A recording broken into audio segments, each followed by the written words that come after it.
दोस्तों 2007 में एप्पल ने अपना पहला आईफोन लॉन्च किया, जिसने पूरे स्मार्टफोन इंडस्ट्री को बदल कर रख दिया था। और इसका सबसे बड़ा श्रेय जिस व्यक्ति को दिया जाता है, उसका नाम है स्टीव जॉब्स।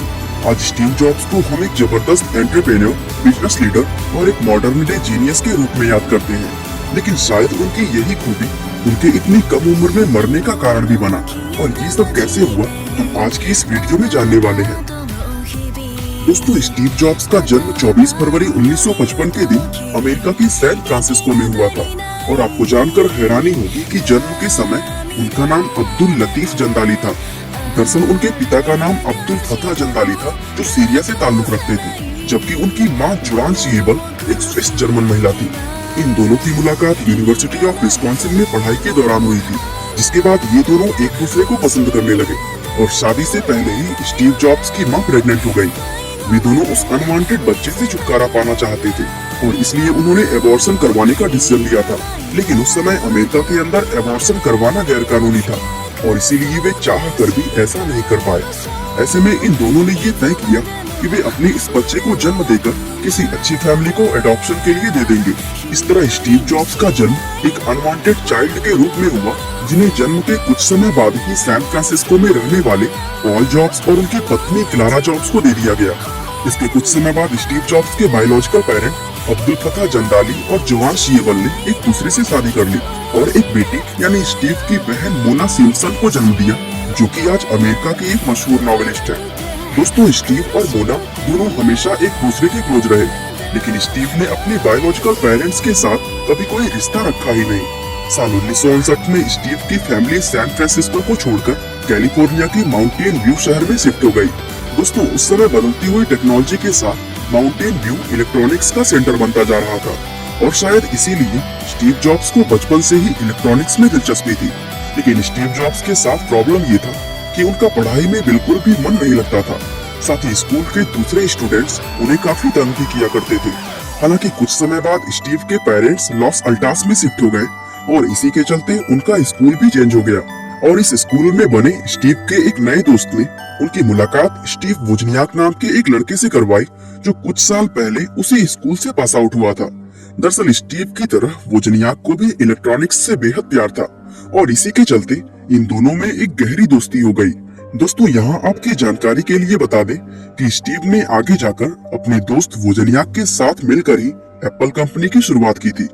खैर, स्टीव की स्कूल लाइफ की अगर बात करें तो पढ़ाई के दौरान कुछ समय तक उन्होंने एचपी कंपनी में इंटर्नशिप भी की, लेकिन हाई स्कूल पूरा होने के बाद वे कैंपस जॉब हासिल करने में नाकाम रहे थे।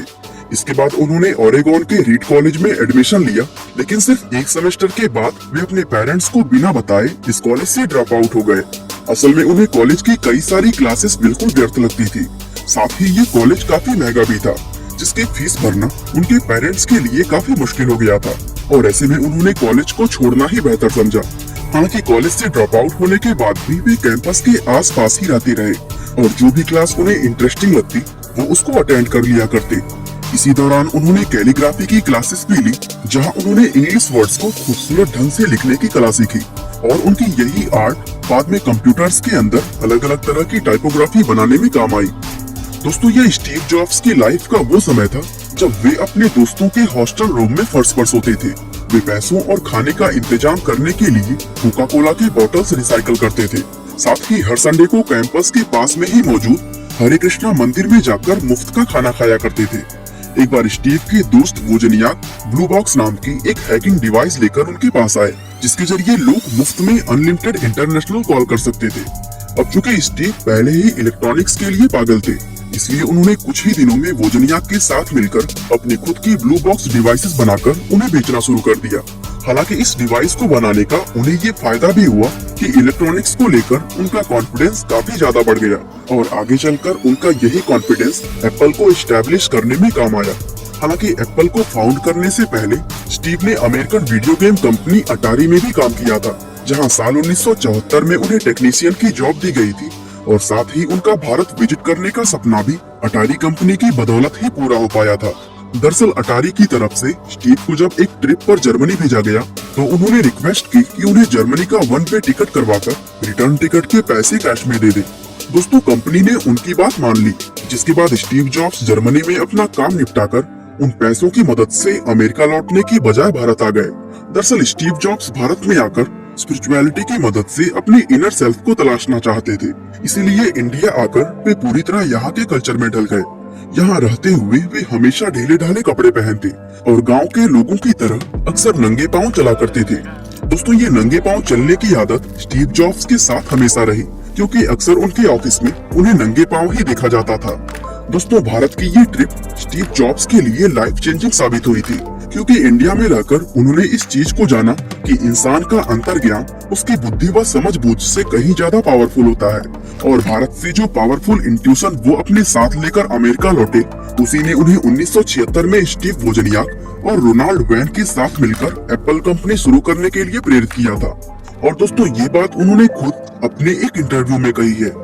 दोस्तों, शुरुआत में स्टीव के घर का गैराज उनकी इस कंपनी का हेडक्वार्टर हुआ करता था और इसी गैराज में उन्होंने एप्पल का पहला कंप्यूटर एप्पल 1 बनाया था। ये कंप्यूटर आज के मॉडर्न कंप्यूटर से पूरी तरह अलग था, जहां इसमें ना तो कोई कीबोर्ड था और ना ही कोई स्क्रीन।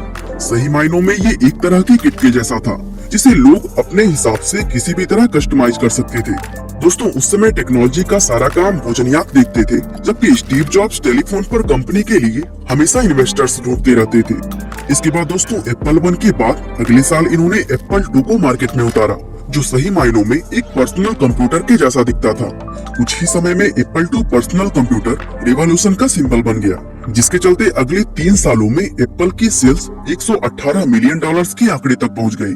लेकिन एक तरफ जहां एप्पल 2 बेहद कामयाब रहा, वहीं कंपनी के कुछ प्रोडक्ट्स बुरी तरह फेल भी हुए, जिसमें एप्पल 3 और लिसा कंप्यूटर का नाम भी शामिल था।